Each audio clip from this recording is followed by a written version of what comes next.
Eh bien, bienvenue dans cette vidéo format conférence sur la masculinité. Alors déjà en introduction, qu'est-ce qu'être un homme? Un homme, c'est quoi? C'est une question qui m'a hanté longtemps. Et comme beaucoup dans ma génération, j'ai grandi sans père, élevé par seulement ma mère. Et comme dit Taylor Durden dans Fight Club, nous sommes une génération d'hommes élevés par des femmes.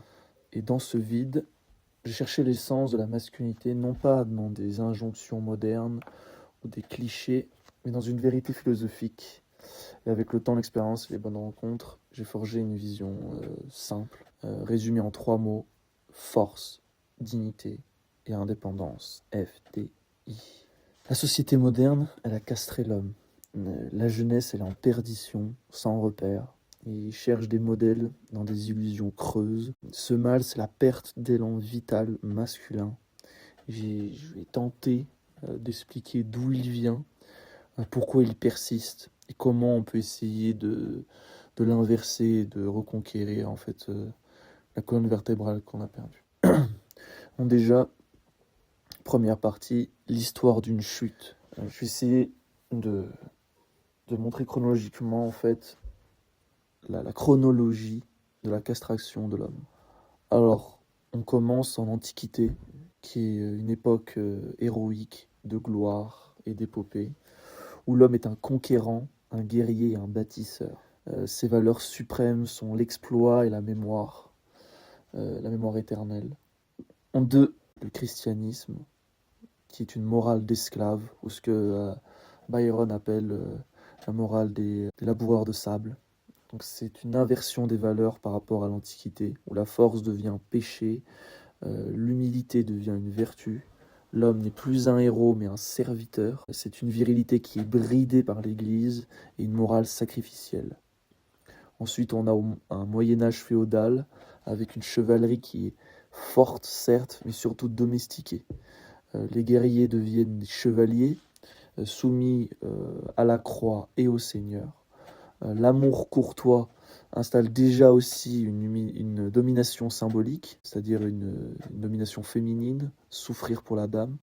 L'énergie masculine reste vive, mais en fait elle est surtout canalisée et contrôlée pour des guerres justes.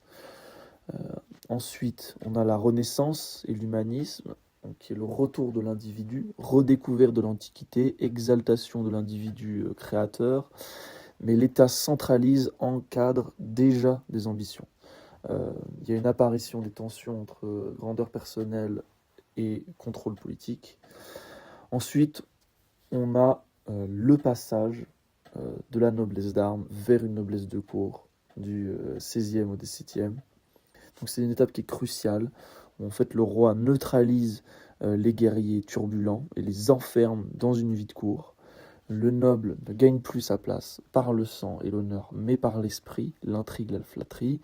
Machiavel devient un modèle implicite, donc hypocrisie, stratégie, ruse, etc., stratagème. La virilité guerrière cède sa place donc à la ruse et à la docilité sociale. Et le roi affaiblit ses vassaux et prépare l'avènement d'un homme en fait qui est domestiqué. Ensuite, on a la révolution industrielle avec l'homme ouvrier. Donc le patriarche demeure, mais il est réduit à un rôle économique. L'homme devient une force mécanique, soumis au rythme des machines, et l'honneur guerrier remplacé par le travail salarié. Voilà. Ensuite, au XIXe siècle, on a le nihilisme, c'est-à-dire la mort de Dieu, la perte de l'ancrage transcendant, début de la massification et de la standardisation sociale. Ensuite, au XXe siècle, on a des guerres industrielles avec le consumérisme. L'homme, donc, il n'est plus un héros, mais une masse anonyme, surtout par exemple dans les tranchées. Voilà. Après 1945, il y a un triomphe du capitalisme. L'identité est définie par la consommation et la masculinité est réduite à la publicité et à la performance économique. Ensuite, on a la féminisation de la société, donc de 1960 à aujourd'hui, avec une libération sexuelle, entrée massive des femmes sur le marché du travail, salaire masculin qui est dévalué, multiplication des divorces et atomisation des foyers. Dans la culture, c'est une inversion des rôles, c'est les femmes qui deviennent fortes et les hommes qui sont faibles. Les institutions, justice, école et médias remplacent, entre guillemets, le père. L'homme, ensuite, postmoderne, du XXIe siècle, interchangeable et castré. Donc la virilité est assimilée à toxique. L'homme est réduit à un consommateur flexible, spectateur. Plus de colonne vertébrale, plus d'ancrage. Quelques figures marginales, comme Tyler Durden, rappellent une possibilité d'un sursaut viril. Donc ensuite, l'ancienne force, vitalité païenne contre la morale des esclaves. Donc on a les racines païennes, donc gréco-nordiques, ou en Antiquité, qui incarnent une masculinité absolue, conquérante et transgressive, opposée à un héritage chrétien importé d'un Orient servile. Parce que la chrétienté est née en Orient. Voilà. Chez les Nordiques, la mort au Valhalla, elle récompense les audacieux. Voilà. Des guerriers non pieux soumis à un Thor qui affronte le chaos avec fureur, un Odin qui sacrifie son œil pour une sagesse transcendante. Et c'est une force païenne qui élève l'homme en demi-dieu, transforme la vie en légende immortelle par la transgression victorieuse, ce qui est vraiment très loin de la pénitence chrétienne, et qui rabaisse l'humain en pécheur dépendant. Voilà. Nietzsche diagnostique le christianisme comme une morale d'esclave qui affaiblit la vitalité européenne en transformant les maîtres païens audacieux et défendant les dieux en repentants coupables qui castrent l'esprit héroïque au profit d'une humilité paralysante. Le paganisme impérial romain ou grec offre un modèle d'homme absolu. Achille choisit la mort glorieuse, Ulysse triomphe par la ruse, Héraclès conquiert l'immortalité comme prise de guerre. Ensuite, on a donc de la noblesse d'armes à la noblesse de cour, avec la domestication de la force. On a un monde féodal où la guerre est une essence essentielle à la noblesse, canalisée par l'Église. Donc la noblesse d'armes, qui est héritière directe de l'aristocratie guerrière médiévale, incarne l'essence du système féodal. Sa raison d'être réside dans la guerre. Elle tire sa subsistance de la terre en protégeant les domaines et acquiert du prestige, la légitimité par des exploits au combat, voilà, et par des prises de guerre. C'est un symbole d'autonomie et le château fort, avec les duels, affirme une entité farouchement indépendante où la hiérarchie sociale repose sur la force brute et le courage martial. Voilà. Mais cette violence pose problème. Voilà. Ça pose un problème majeur pour le christianisme. L'Europe, elle est fragmentée, minée par des guerres privées en fait entre petits seigneurs. Donc ça fait donc un monde qui est sanglant et instable, où l'Église ne peut pas éradiquer cette vitalité guerrière. Donc elle choisit de l'encadrer et de la canaliser. Donc pour limiter cette violence, voilà, elle essaye d'imposer des périodes de suspension de combat, mais surtout elle va créer des croisades à partir des années 1000 pour offrir en fait un exécutoire extérieur. Donc le chevalier qui était autrefois donc piliard ou rebelle potentiellement devient un soldat du Christ. Et la guerre se transforme en fait en quête du sacré. Tuer pour son intérêt personnel demeure un péché, mais tuer pour Dieu garantit le salut. L'Église domestique spirituellement la virilité. Elle conserve son énergie, mais la place au service d'une cause transcendante.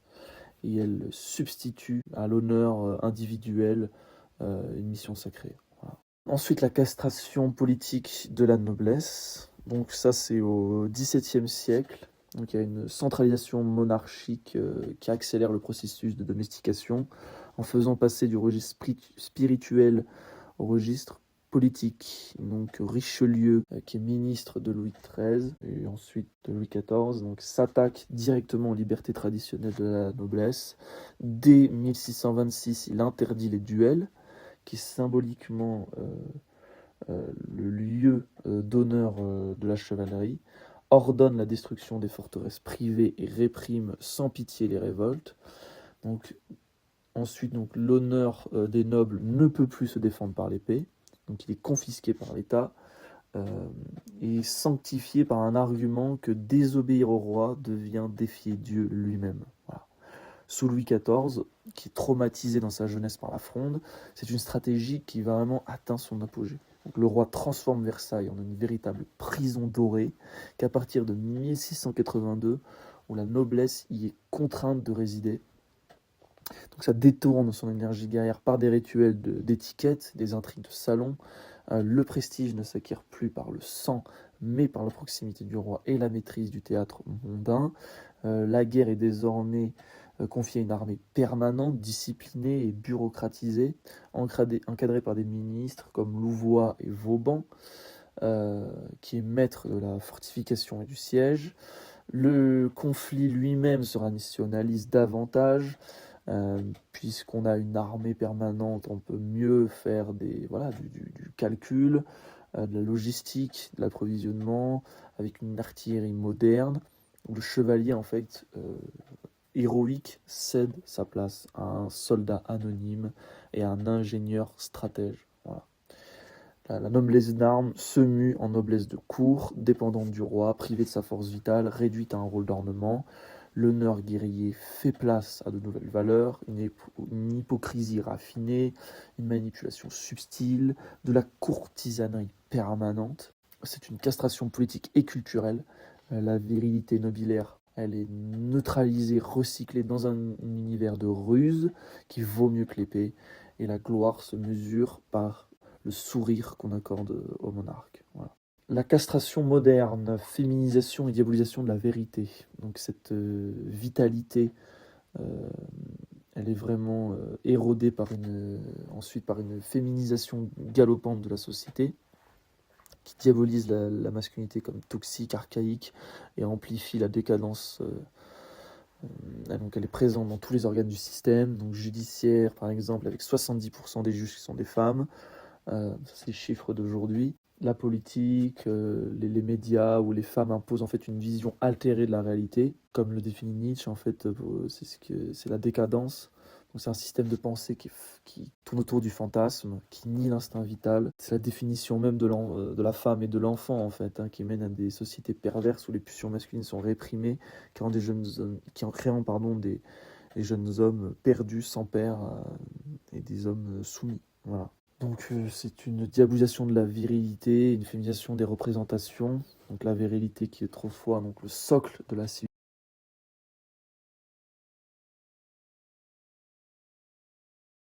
Publicité, les fictions, l'homme il est passé du pilier central dans les années 70 au compagnon interchangeable des années 2000.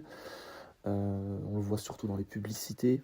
Puis il y a une figure en fait qui est effacée ou ridiculisée dans les années 2020. Les représentations qui inversent les rôles, avec une femme qui devient rusée, dominante, un pivot, et un homme en fait qui affaiblit, passif, marginalisé. Les minorités et les figures féminines sont exaltées, voilà, comme une incarnation du bien, tandis que la virilité traditionnelle est assimilée au mal.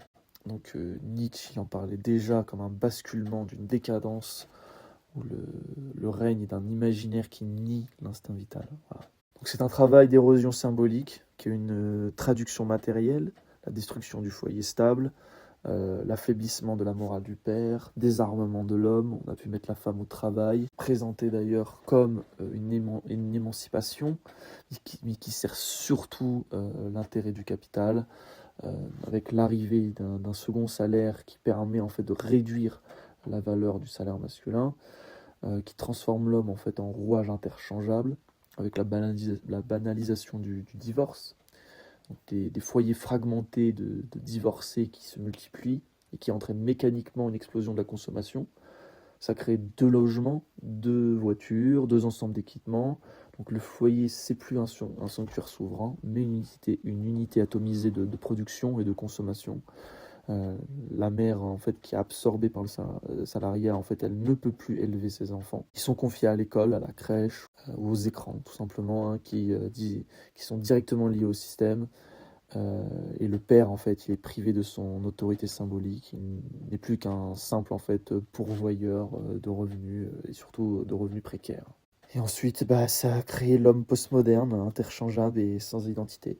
Voilà. L'ultime conséquence de tout ça, en fait, c'est l'apparition d'un homme postmoderne qui est flexible, consumériste, docile, interchangeable, débarrassé de toute colonne vertébrale. Il n'est plus qu'en fait qu'un consommateur parmi d'autres, fragmenté par la solitude, privé de modèles paternels, en fait, et incapable de transmettre une identité. La société de consommation a remplacé le foyer par le marché, la virilité par la docilité, l'héritage par le divertissement. Voilà. Là où jadis, l'homme il a incarné la transcendance héroïque, en fait il est plus réduit qu'à une force de travail, un client ou un spectateur. Voilà. Seules quelques figures comme Tyler Durden dans Fight Club, en fait, il rappelle en fait l'urgence d'un sursaut et de refuser le mensonge du consumérisme, de rejeter la castration morale et de retrouver une vitalité instinctive et rebelle. T'es pas ton boulot et t'es pas ton compte en banque. Deuxième partie, les pièges et les faiblesses. Le piège, c'est le monde moderne qui tend le piège de l'hypocrisie, de la réussite matérielle et sociale, et qui masque en fait un vide intérieur. Et on a comme ça en fait le personnage de Patrick Bateman dans American Psycho qu'il incarne en fait. Il est l'archétype du Sigma, riche, séduisant, puissant en apparence, mais qui est dénué de toute substance en fait. Son succès, c'est un masque, une façade de l'hypocrisie poussée à l'extrême. C'est le vide moral. C'est un homme en fait qui est sans colonne vertébrale, et le fait que ce personnage en fait soit devenu un modèle pour les jeunes en fait, c'est vraiment révélateur d'une perdition. C'est-à-dire qu'aujourd'hui les jeunes sont fascinés par son image, mais ils confondent sa superficialité avec de la force en fait. Mais ça ignore complètement qu'il représente l'échec d'une masculinité sans racines. Parce que dans le film, en fait, le personnage, il souffre. Voilà. Il souffre, justement, que ce soit... tout ça incarne un vide. Voilà. Et il est vide intérieurement. Et c'est ce vide intérieur qui le torture. Que Bateman, en fait, il illustre un homme piégé par des attentes modernes, le statut, l'apparence, le pouvoir ou la quête de validation. Et cette hypocrisie, elle est amplifiée par les réseaux sociaux, la culture de l'image, qui pousse les hommes à sacrifier leur identité pour des illusions creuses. Et dans Showgirls, on a le même principe, le même piège du côté des femmes, où ce serait l'hypocrisie sociale qui l'emporte sur l'intégrité. Et le piège moderne, c'est ça en fait, c'est de confondre le succès extérieur avec la masculinité véritable. Donc en fait, un homme, il doit cultiver sa force intérieure pour résister à ses illusions, en s'appuyant sur des valeurs solides, plus que des apparences qui sont trompeuses. Et la faiblesse, la plus grande faiblesse de l'homme, depuis la nuit des temps, c'est son incapacité à se protéger de la manipulation émotionnelle. Voilà. Dans Basic Instinct, Nick, le personnage principal, c'est un policier qui est fort, intelligent et instinctif, mais il est complètement désarmé émotionnellement face à Catherine Tramell. Voilà. Parce qu'il confond le manque de maîtrise de ses pulsions avec un instinct de chasseur. Donc il succombe à la séduction, il perd totalement sa rationalité et son contrôle, et c'est cette faiblesse qui lui est fatale. Voilà. C'est illustré par son incapacité à gérer ses émotions face à une femme qui est experte en manipulation. Il montre que moins un homme maîtrise ses émotions, plus il devient vulnérable.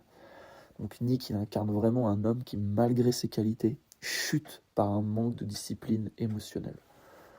Et dans un livre qui s'appelle Female Manipulation Strategy, le livre avertit contre ce danger et souligne que la manipulation exploite les désirs non contrôlés. Et on a le psychologue Otto Weininger qui lui va plus loin. Il voit même l'amour comme une illusion projective et qui affaiblit l'homme. La faiblesse n'est pas l'émotion, mais l'incapacité à la gérer. Le but, c'est vraiment d'incarner le Zeus de son monde intérieur, qui est beaucoup plus fort que ses pulsions représentées par les autres dieux. Un Zeus donc qui maîtrise, tranche par la foudre et qui structure. La troisième partie, c'est le FDI. Voilà. Le cadre de force, de dignité et d'indépendance, qui incarne l'essence de la masculinité véritable. Un homme qui domine ses faiblesses, reste fidèle à ses valeurs et contrôle son destin. C'est vraiment trois piliers qui illustrent dans les textes et les films ou autres une réponse au piège de la modernité et de la faiblesse, tout en s'adaptant en fait à des exigences modernes. Et donc il y a la force. qu'elle soit physique, mentale ou émotionnelle. Donc c'est la force et la capacité à surmonter les défis par la discipline physique et mentale ou émotionnelle. Dans le livre d'Otto Weininger, ce qui définit comme résistance aux illusions de l'amour qui détourne l'homme de ses idéaux. Voilà. Et dans le livre Female Manipulation Strategy, il insiste que le contrôle des désirs pour éviter la manipulation. Et après, il y a un livre aussi qui s'appelle Pimp et qui prône une discipline absolue, sans drogue, pour dominer son monde, en fait. Et dans certains films comme Gladiator ou 300, ce sont les personnages de Maximus ou Leonidas, ils incarnent cette force qui transforme la douleur et la perte en action héroïque. Achille dans 3, il montre une force physique immense, mais une vulnérabilité amoureuse qui le fragilise. Et à côté de ça, on a Nick dans Basic Instinct qui chute, face à son manque de maîtrise émotionnelle. Parce que la force, elle inclut la résilience psychologique et gérer ses émotions sans non plus devenir froid. Et la dignité, ça repose sur l'intégrité, le refus de compromettre ses valeurs. Otto Weininger, il associe ici la dignité à une moralité intérieure, loin des illusions. Dans le livre Mémoire d'un macro, il y a Iceberg Slim qui prône le principe de ne pas sacrifier sa valeur, par exemple pour du sexe. Ça, c'est ce qu'on voit souvent chez certains hommes. Ensuite, l'indépendance. L'indépendance, c'est l'autonomie totale qui libère l'homme des attaches émotionnelles ou matérielles et ce qui va renverser les rapports de pouvoir, car l'homme il devient insaisissable. Et pour conclure, le triptyque FDI, force, dignité, indépendance, il offre un antidote aux maux modernes, l'hypocrisie sociale et la faiblesse émotionnelle de l'homme.